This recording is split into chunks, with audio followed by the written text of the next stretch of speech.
So what we've got is we've done some diagnostics really just through our conversations, and we've established that the contracting side of things is one aspect of it. But in our last conversation, what we did was we tapered that down so as you could look at doing the contracting at the same time as actually facilitating the growth of your startup company. Now, what I'd like to do now is to move into that second area of design. Okay, so in the first instance, probably what we need to do is we need to establish some of the questions that need to be asked, and you need to find out the answers for, right? And then we need to look at how long that's actually going to take, because you're still under this kind of like time scale of how we're going to get the money in for the next 6 to 9 months. Yeah. All right. So the first area, let's have a look at this in terms of the label that I'm kind of giving it is a portfolio approach. You see what I mean? So you've got a bit of it around the contracting, a bit of it around the startup, and possibly anything else that may come up that you might want to get as an income stream. So what are the immediate questions that come up for you thinking about that particular approach? Workload, making sure I can still keep my startup going whilst working for someone else. Give the same amount of energy to both. Yeah. Which was one of the reasons why I stopped doing it in the first place. Right. Okay, same energy to both? Yeah. And I suppose energy and time kind of go hand in hand. Yeah. Anything else?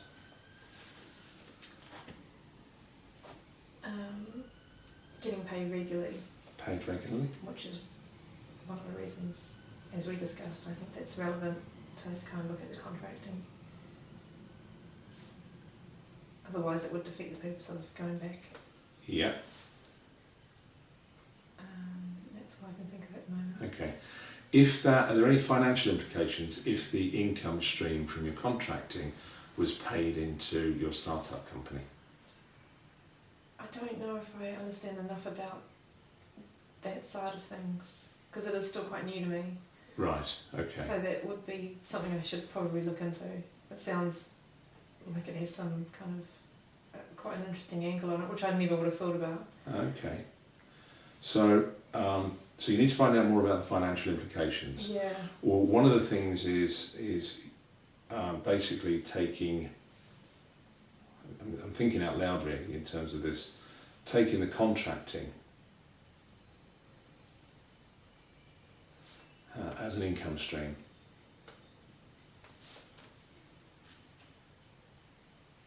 For the startup, yeah? Yeah.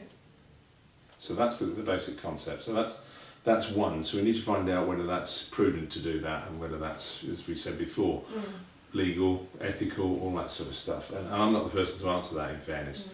The person to do that would be, you've got an accountant. Accountant. Yeah, okay. So that's maybe a question for the accountant. It's always good to keep accountants busy. Cheers. Okay, so that's the first one. Second one is are either of them registered for VAT? One of them is, yes, the design company. Right, and is that a startup? No, the startup is not registered for VAT because the audience is more consumer. So if I just put VAT registration and implications, yeah? And that's something my accountant would, again. Okay, so that's another one. Right. Okay. Anything else on the financial side of things that you need to be aware of?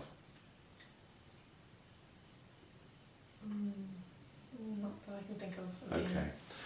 What about the logistical side of the finances side of things? I mean, have you got a rough idea of how much you need to get in to be able to, A, pay the rent, B, make sure the startup company's growing? So you've got a figure there. Yeah, I've kind of made a rough estimation for the next 9 months, so that come next year I can perhaps stop working again to focus more on my startup and use my pot of gold, my pot of money to put back into it again. Right, okay. Yeah. So you know what your monthly financial requirements are? Yeah. Right. And do you know how much contracting you would need to achieve that? Yes, and I guess the problem is with the contracting is it's not something I can just turn on and turn off. Yeah. It's kind of sporadic. So, yeah, I would need to... That's why I think a long-term one is beneficial. Right. because it would enable kind of a bit more stability. Okay. So with the contract one then, you're going for a long-term contract. That will give you the stability, right? Now, what's the plan B? As you say, it's not like a what's the plan B if it's not long-term That's a good contracts and point. it's shorts? What else have you got that can actually get you the income that you're looking at? Nothing quick, unfortunately. The contracting is the quickest Right. form. The only other thing I mentioned was another small business that I was thinking of creating in order to, but I think again it's a time factor.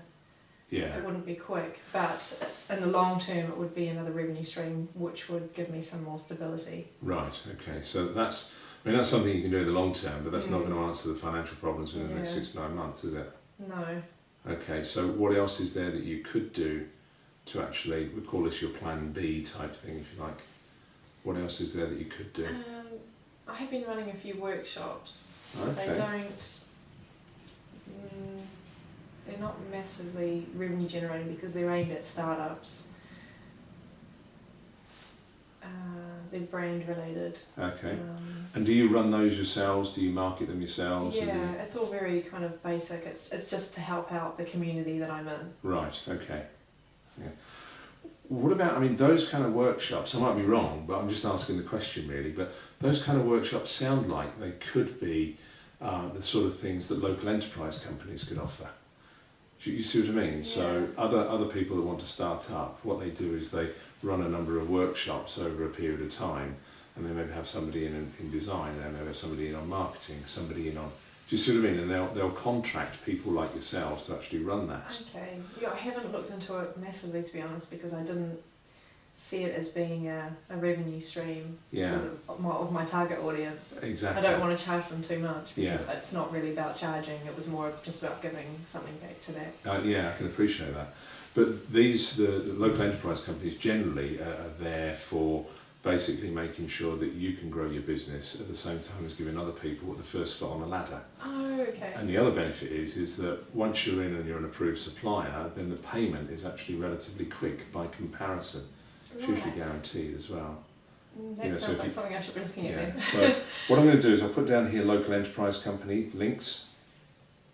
In fact, that would be great because with the workshops, at least I can choose the days, Yeah. which means I'm a little bit more in control with when I need the cash in. Yeah, and usually what happens from my experience of working with other people when they've gone to check this out, the local enterprise companies say, look, we're looking at doing these workshops, have you got some dates when you're available?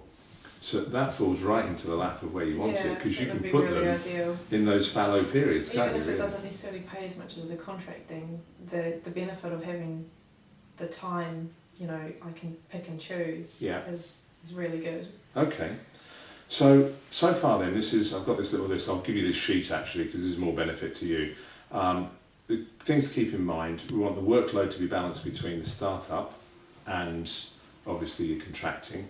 We want the same amount of energy to both, we want the same amount of time to both, and obviously then to look at putting really paying into the company regularly, so that keeps that regular income.